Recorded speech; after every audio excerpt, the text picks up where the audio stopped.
नमस्कार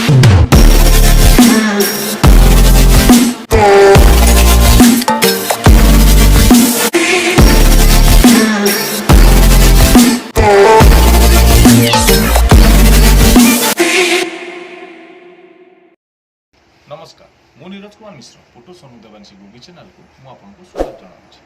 आम जो घरे डगी रखिंट प्रायतः समस्त गोटे बर्तमान शीत दिन अधिका देखा से कुर्मी हो तो कुर्मी आप बाहर मेडिसिन आनी दौरान आपंकर डगीर देह खराब हो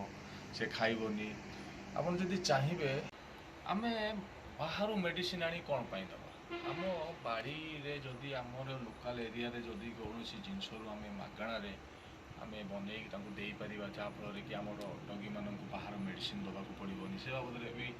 खर्च भी आमको अधिका मात्रा करने पड़ोनी आप बाहर मेडिसिन आने को थे परीक्षा कर बाड़ी में मिलूवा तेंतुली पत्र आपणकर जो कलरा बाड़ी घर लगे जो कलरा तार पत्र को तेंतुली पत्र कलरा पत्र को बढ़िया से ग्राइंडिंग करदे शिल बाटिदेले आप आराम से चिपुड़ी देवे ता सहित अल्प मात्रा चीनी मिसेबे मिसई डेली खाଇବା समय खाद्य आप एड करके पारंगे या फिर आपड़ नॉर्मली पी पारंगे जमीती हो दिन में 2 टाइम 3 दिन दिखाँ चतुर्थ दिन को देखिए आप डगी पूरा फिट हो से बाबद ना आपको पैसा खर्च करने को पड़ो ना आपंकर डगीर पुणी से कुर्मी खाई सारापर जो खाइबार टेंशन रही मेडिसिन दवाक पड़ो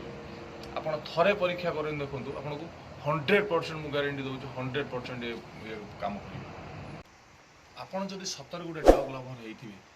ये छोट छोट टिप्स जानना चाहूँगे विशेषकर डग मान विषय तो 100% मो चैनल को शेयर सब्सक्राइब करने को भूलें नहीं पुणी आ गोटे नुआ टॉपिक सह पुणी आउ थे देखा रही जय जगन्नाथ।